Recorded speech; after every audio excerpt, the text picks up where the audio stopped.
nephron. The next topic, nephron. Yesterday we have discussed about the kidney, ureters and the bladder and urethra, and what the structure and how the function will be maintained is yesterday we have discussed, and also have discussed the kidneys kada. Kidney lo main functional unit ఏమని చెప్పుకున్నాము మనము nephron అని చెప్పుకున్నాము. Okay, the main functional unit of the kidney అంటే కిడ్నీలో main గా function చేసేది పని చేసేది ఏది అని చెప్పుకున్నాము నెఫ్రాన్. ఇవి ఎన్ని ఉంటాయని చెప్పాను నేను, నియర్లీ 1 మిలియన్ వరకు ఉంటాయి. ఎక్కడ ఉంటాయి? మెడుల్లా ప్రాంతంలో. ఇక్కడ మనం ఎస్టర్డే డిస్కస్ చేసాము. ఓకే, మెడుల్లరీ ప్రాంతంలో పిరమిడల్ లైక్ స్ట్రక్చర్స్ ఉంటాయి. ఆ పిరమిడల్ లైక్ స్ట్రక్చర్స్ లో కొన్ని మిలియన్స్ ఆఫ్ నెఫ్రాన్స్ ఉంటాయి. If you see the diagram here, it is the nephron, how it is being. So collecting duct. ఇది ఎక్కడ ఉంటుంది మనకి? హైలీలం కదా. నీలంలో మనకి అన్ని బ్రాంచెస్ లైక్ స్ట్రక్చర్స్ ని మనం ఎస్టర్డే చూసుకున్నాము. అది కలెక్టింగ్ డక్ట్ అన్నమాట. అక్కడ నుంచి కలెక్ట్ చేసినట్టు అక్కడ నుంచి ఓకే, అక్కడ నుంచి లోపలికి మెడుల్లరీ లోపలికి ఓకే, మెడుల్ల లోపల ఉండేటటువంటి pyramid. Okay, if you see the diagram, yesterday we have discussed that it is the medullary part. Here pyramid-like structures will be there. These pyramid-like structures will have the numeric kada. ఒక్కొక్క medulla ఒక్కొక్క pyramid లో వచ్చేసరికి కొన్ని number of okay, చాలా number okay, numerically మనకి nephrons ఉంటాయి. ఇక్కడ నుంచి మనం బ్రాంచెస్ చూసుకున్నాం. ఇవన్నీ కూడా యురేటర్స్ లోకి ఓపెన్ అయి ఉన్నాయి కదా. ఈ బ్రాంచెస్ యొక్క ఎండింగ్స్ ఏవైతే ఉన్నాయో అది collecting duct. Okay, that is called a collecting duct. This collecting duct directly contacted to the nephron. Okay, nephron ki adi connect ayi undi chudandi. Idantha nephron manaki. Okay, ee nephron ki ee collecting duct anedi connect ayi undi. Ee nephron manam em chestundani cheppunnam ena filtration. Okay, the water will be filtered through the nephron. Mana body lo కిడ్నీలో ఉన్నటువంటి ఈ nephrons మన బాడీలో ఉండే water ని filtrate చేసి దానిలోని waste ని బయటికి పంపించి మిగిలిన వాటిని ఏవైతే బాడీకి కావాలో దాన్ని రీఅబ్జర్ప్షన్ చేసి మళ్ళీ బాడీకి యూటిలైజ్ అయ్యే విధంగా చేస్తుంది. ఆ ఫంక్షన్ చేసి దాన్ని మనం నెఫ్రాన్ అంటున్నాము. ఈ each nephron will be directly contacted to the hilus branches, that is through the collecting duct. ఈ కలెక్టింగ్ డక్ట్ ద్వారా మనకి ఇక్కడ ఉండే బ్రాంచెస్, హీలంలో మనకి కొన్ని బ్రాంచెస్ ఉన్నాయి కదా, ఈ బ్రాంచెస్ కి డైరెక్ట్లీ కనెక్ట్ అయి ఉంటుంది. Okay, next coming to the nephron. Nephron లో వచ్చేసరికి మనకి 4 పార్ట్స్ ఉన్నాయి. ఓకే, నెఫ్రాన్ లో మెయిన్లీ వచ్చేసరికి ఏంటి? 4 parts. One is the distal convolute tubes, distal convolution tubules. So where the collecting duct is entered through. Okay, collecting duct ఎక్కడి నుంచి అయితే లోపలికి ఎంటర్ అయిందో ఆ ఎంటర్ అయిన ఈ పైప్ ని ఇక్కడ వరకు కూడా మనం ఏమంటున్నాం అంటే డిస్టల్ కన్వల్యూట్ ట్యూబుల్ అంటారు. అక్కడి నుంచి వచ్చేసరికి చాలా సన్నగా మారిపోయింది. చూడండి, ఇక్కడ దాకా లావుగా ఉన్నటువంటి ట్యూబ్ ఒక్కసారిగా చాలా సన్నగా మారి హ్యాంగ్ అవుతూ ఉంటుంది, లైక్ ఏ స్వింగ్. ఓకే, ఉయ్యాల లాగా అది యాలాడుతున్నట్టుగా ఉంటుంది. ఈ స్ట్రక్చర్ ని మనం ఏమంటున్నాము అంటే లూప్ ఆఫ్ హెనల్, లూప్ ఆఫ్ హెనల్ అని అంటారు. Okay, this is the second part of the nephron, and the third part from the loop to extended part. Okay, loop నుంచి extend అయినటువంటి ఈ part ని మనం ఏమంటున్నాము అంటే దాన్ని proximal convolution or proximal convoluted tubules, proximal convoluted tubules అంటారు. So అక్కడ నుంచి వచ్చేసరికి ఒక బౌల్, ఒక క్యాప్సూల్, ఓకే, ఒక బౌల్ ఆర్ ఒక క్యాప్సూల్ షేప్ లో ఉన్న దీన్ని ఏమంటారు అంటే Bowman's capsule. This is the fourth part of the nephron. Okay, Bowman's capsule. And coming to the other structures, ఇక్కడ మిగతా ఉన్నాయి కదా, ఈ స్ట్రక్చర్స్ అన్ని ఏంటంటే blood vessels. The right side will be artery and left side is the vein. So what is the difference between the artery and vein? Artery carries the oxygenated blood and vein carries the deoxygenated blood, right? So from the artery, okay, we will receive the oxygenated blood and that will be given to the capsule. Okay, that is collected through the capsule, and that water, okay, దానిలో ఉండేటటువంటి ఆ water అనేది ఈ capsules లోకి వస్తే sorry actually చూడండి, నార్మల్గా ఏంటి కిడ్నీలోకి వాటర్ వచ్చింది. ఆ వాటర్ ని ఏం చేస్తుంది? ఈ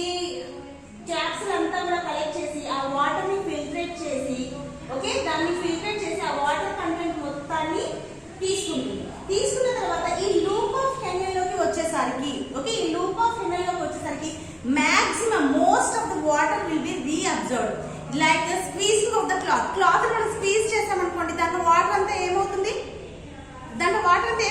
కింద పడిపోతాయి అవునా అంటే స్క్వీజ్ చేసినట్టుగా ఓకే అందుకే ఇక్కడ చూడండి కిందికి వచ్చేసరికి బాగా స్క్వీజ్ అవుట్ అయిపోయింది ట్యూబ్ దానివల్ల అది చాలా సన్నగా అయిపోయింది ఓకే లూప్ ఆఫ్ కెనల్ చూడండి దీంతో కంపేర్ చేసుకుంటే చాలా సన్నగా ఉంది ఎందుకంటే it is the mostly reabsorption part okay ఇక్కడనే మనం తీసుకున్న వాటర్ ఎక్కువ శాతము రీఅబ్జర్ప్షన్ బాడీకి ఎలా అవుతుంది అంటే ఈ లూప్ ఆఫ్ కెనల్ ఏం చేస్తుందంటే బాగా స్క్వీజ్ చేసినట్టుగా దాంట్లో ఉండే వాటర్ తీసేసి ఓన్లీ వేస్ట్ పార్టికల్స్ ని మాత్రమే ఈ డిజిటల్ కన్వల్యూటెడ్ ట్యూబ్స్ కి ట్రాన్స్ఫర్ చేస్తుంది ఇక్కడ నుంచి ఏమవుతుంది ఆ వేస్ట్ వాటర్ ఏదైతే ఉందో that will be collected into the collecting duct here from here it will be transmitted to the ureter okay this is the function of the nephron అయితే ఇప్పుడు మనం చెప్పుకున్నాం దీంట్లో బాగా చెప్పుకున్నాం అది చేసే పని చేసాం అయితే ఆ పని ఎలా జరుగుతుంది దానికి కూడా ఒక మోటివేషన్ ఒక స్టిమ్యులేషన్ కావాలి ఓకే ఫర్ ఎగ్జాంపుల్ ఇప్పుడు నేను ఇక్కడ క్లాస్ చెప్తున్నాను నేను క్లాస్ చెప్పాలి అంటే నాకు ఒక స్టిమ్యులేషన్ ఏంటి they have to appoint me right office లో వాళ్ళు నన్ను ఇక్కడ అపాయింట్ చేయాలి చేస్తేనే నేను మీ క్లాసెస్ చెప్పగలుగుతాను అవునా అలాగే ఇక్కడ కూడా ఇది ఒక పని చేయాలి అంటే దానికి హార్మోన్స్ కావాలి ఓకే ఆ స్టిమ్యులేషన్ ఒక పని జరగాలి అంటే దానికి ఒక స్టిమ్యులేషన్ ప్రేరణ కావాలి ఆ ప్రేరణ ఎక్కడి నుంచి వచ్చింది అంటే త్రూ ద హార్మోన్స్ ఆ హార్మోన్స్ ఏంటంటే చూద్దాం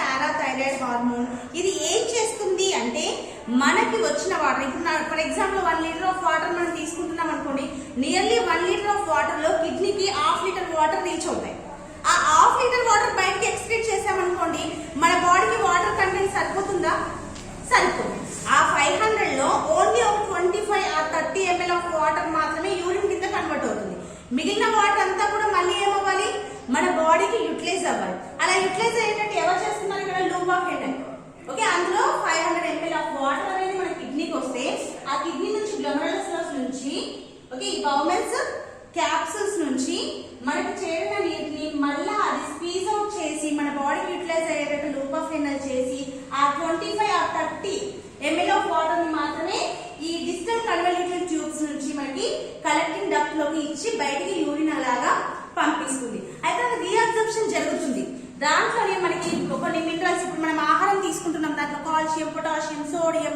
చాలా మినరల్స్ ఉంటాయి అవునా ఆ మినరల్స్ అన్ని కూడా మనకి 500 ml వాటర్ మన కిడ్నీకి చేరిందంటే వాటితో పాటు కొన్ని మినరల్స్ కూడా వచ్చేస్తాయి కదా మళ్ళీ ఆ మినరల్స్ మనకి శరీరానికి కావాలి వాటిని రీఅబ్జర్ప్షన్ చేయాలి అవి ఎలా జరుగుతాయి అంటే త్రూ హార్మోన్స్ ఈ పారాథైరాయిడ్ హార్మోన్ ఏం చేస్తుంది అంటే ఆ వచ్చిన వాటర్ లోని కాల్షియం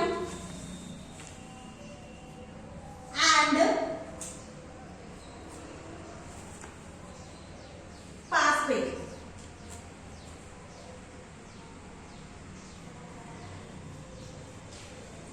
ఓకే మనకి వచ్చిన వాటర్ లో నుంచి కాల్షియం అండ్ ఫాస్ఫేట్ మళ్ళీ శరీరానికి రిటర్న్ కలెక్ట్ చేయడానికి ఉపయోగపడే హార్మోన్ ఏంటంటే parathyroid hormone okay thyroid gland మనకి ఇక్కడ థైరాయిడ్ గ్లాండ్ ఉంది కదా దీంట్లో థైరాయిడ్ గ్లాండ్ లో thyroid and parathyroid and 2 branches కింద డివైడ్ అవుతుంది దాంట్లోని పారాథైరాయిడ్ నుంచి విడుదలయ్యేటటువంటి హార్మోన్ పారాథైరాయిడ్ హార్మోన్ ఇది ఏం చేస్తుంది ఈ నెఫ్రాన్ లో అంటే అందులో నుంచి వచ్చిన వాటర్ లో ఉన్నటువంటి కాల్షియం అండ్ ఫాస్ఫేట్ ని తిరిగి మళ్ళీ శరీరము ఉపయోగించుకునే విధంగా రీఅబ్జర్ప్షన్ చేయడానికి ఉపయోగపడుతుంది అలాగే ఇంకొక హార్మోన్ ఏంటంటే anti diuretic hormone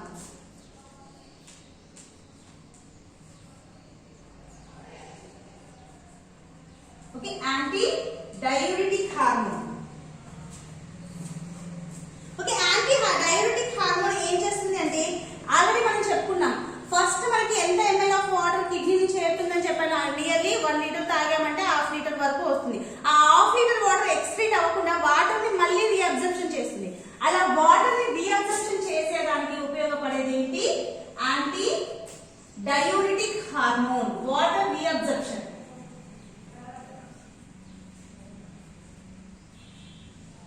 okay water రీఅబ్జర్ప్షన్ కి యూజ్ అయ్యేటటువంటి హార్మోన్ ఏది యాంటీ డయూరిటిక్ హార్మోన్. అది కాకుండా ఇంకొక హార్మోన్ ఉంది, అది ఏంటంటే ఆల్డోస్టిరాన్.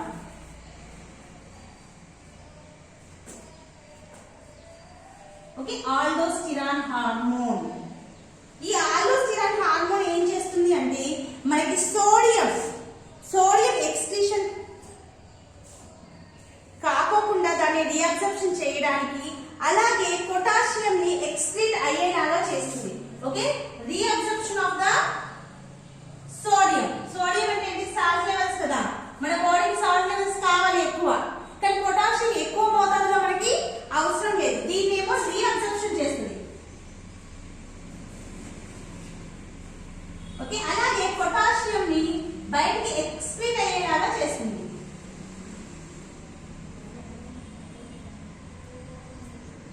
ఓకే పొటాషియం ఏమో బయటికి వెళ్ళిపోయే విధంగా, అలాగే సోడియం మళ్ళీ శరీరానికి తిరిగి తీసుకోవడానికి ఉపయోగపడే హార్మోన్ ఏంటి అంటే ఆల్డోస్టిరాన్ హార్మోన్.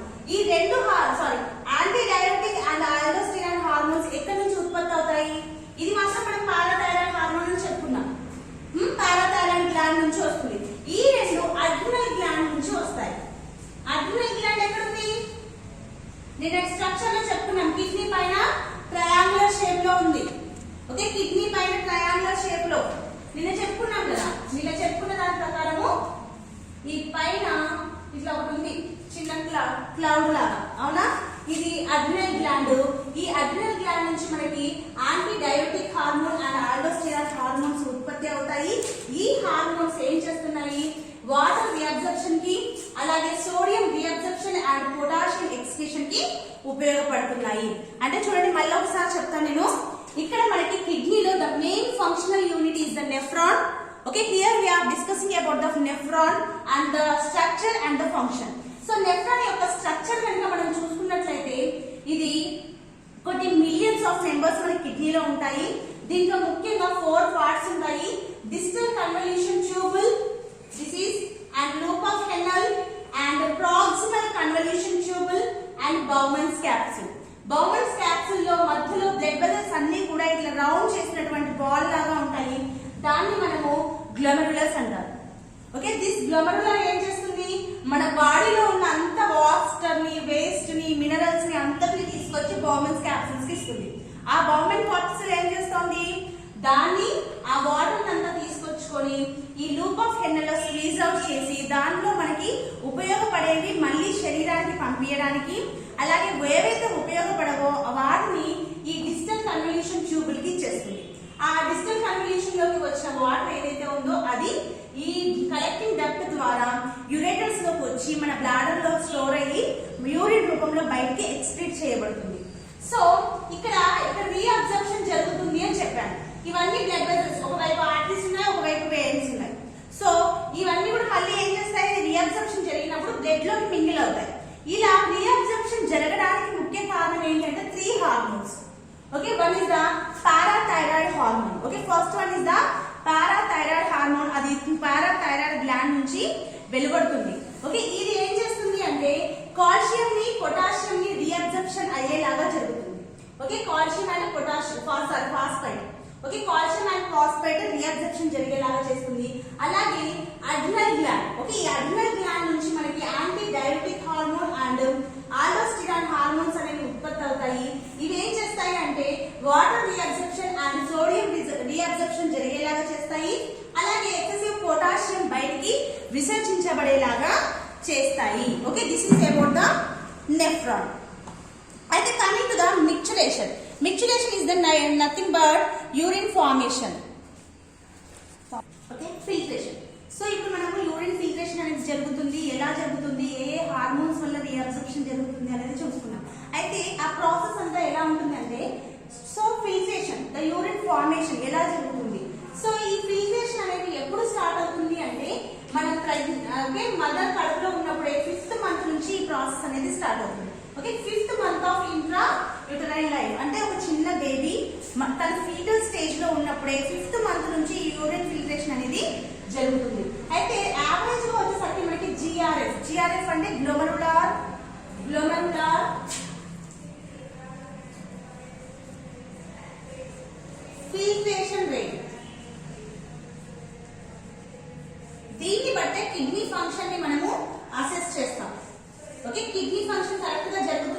లేదా అనేది మనం దేన్ని బట్టి అసెస్ చేస్తామంటే జిఆర్ఎఫ్ ని బట్టి. అంటే గ్లోమెరులార్ ఫిల్ట్రేషన్ రేట్ అనేది యావరేజ్ గా ఎంత ఉంటుంది అంటే 125 ml per minute. Okay, 125 ml per minute అంటే ఒక రోజు వచ్చేసరికి 180 లీటర్స్. ఓకే, ఒక రోజుకి వచ్చేసరికి ఎన్ని లీటర్ల వాటర్ మనకి ఫిల్ట్రేట్ చేస్తుంది? 180 లీటర్లు. మరి 180 లీటర్ల యూరిన్ పోతున్నామా మనము? పోము. ఎంత? 99% of the water. Okay, water glomerular filtration rate కదా. ఈ గ్లోమెరులార్ ఎంతైతే వాటర్ ఫిల్ట్రేషన్ చేసిందో దాంట్లో 99% of water will be రీఅబ్జర్వ్.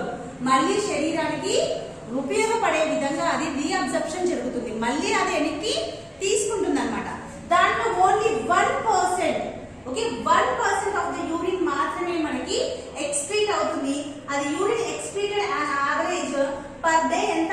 1 to 1.5 litre. 1 litre లేదంటే 1.5 లీటర్ యూరిన్ మాత్రమే మనము పాస్ చేస్తాము. ఎక్స్క్రీట్ చేసే యూరిన్ ఎంత అంటే ఓన్లీ 1 or 1.5 లీటర్. కానీ ఇక్కడ 180 లీటర్స్ ఈ రీఅబ్జర్ప్షన్ అనేది ఎలా జరుగుతుంది? ఇందాక మనం చెప్పుకున్నాం. Because of 3 hormones. ఆల్డోస్టెరాన్ ఏమో వాటర్ లో ఉండేటటువంటి సోడియం ని రీఅబ్జర్ప్షన్ చేసి పొటాషియం ని విసర్జించేలాగా చేస్తుంది. అలాగే యాంటీ డైయూరిటిక్ హార్మోన్ ఏం చేస్తుంది? ఈ 99% వాటర్ మళ్ళీ వెనక్కి తీసుకోవడానికి కారణం ఏంటంటే యాంటీ డైయూరిటిక్ హార్మోన్. అలాగే అందులో ఉండేటటువంటి ఫాస్ఫేట్ వెనక్కి మళ్ళీ తీసుకోవడానికి కారణం ఎవరు? పారా థైరాయిడ్ హార్మోన్. ఓకే, ఈ హార్మోన్స్ యొక్క ప్రేరణ, ఓకే, స్టిమ్యులేషన్స్ వల్ల ఈ యూరిన్ ఎంతైతే ఈ గ్లోమెరులార్ ఫిల్ట్రేషన్ రేట్ అనేది జరిగిందో దాన్ని మళ్ళీ రీఅబ్జర్ప్షన్ చేసి మనం యూరిన్ గా ఎక్స్క్రీట్ చేసేది మాత్రం పర్ డే 1 లీటర్ లేదంటే 1.5 లీటర్ మాత్రమే. అది కూడా according to the hydration we're having. Okay, ఎంత వాటర్ ఇంటేక్ మనం తీసుకుంటున్నామనే దాని మీద డిపెండ్ అయి ఉంటుంది. ఒకవేళ ఈ urine output if it exceeding more than 1.5 litres కంటే కనుక నువ్వు ఎక్కువ యూరిన్ ని పాస్ చేస్తున్నావు అంటే your body will become dehydrated. Okay, నిర్జలీకరణ అంటారు కదా, వాటర్ శాతం తగ్గిపోవడం శరీరంలో. ఓకే, అలా డీహైడ్రేషన్ కి గురవుతావు. అదే less than 1 litre per day. ఒకవేళ కనుక నువ్వు 1 లీటర్ కంటే, ఓకే, మినిమం 600 ml కంటే కనుక తక్కువ యూరిన్ కనుక చేస్తున్నావు అంటే నీ బాడీలో ఉండే మలినాలను నువ్వు సరిగా బయటికి విసర్జించలేకపోతున్నావు. ఫర్ ఎగ్జాంపుల్ సోడియం ఎక్కువైపోవడం వల్ల ఏమవుతుంది? బీపీ పెరిగిపోతుంది. గ్లూకోజ్ సరిగా విసర్జించబడకపోతే ఏమవుతుంది? డయాబెటిస్. అవునా? అంటే ఈ మలినాలు అనేవి శరీరంలో పేరుకుపోతాయి. అంటే వాటిని సరిగా నువ్వు విసర్జించలేకపోతున్నావు. ఎప్పుడు? If you are excreting less than 1 litre of the urine. అంటే హైడ్రేషన్ మెయింటెనెన్స్ అనేది చాలా important. Okay, this is about the excretory system. Thank you.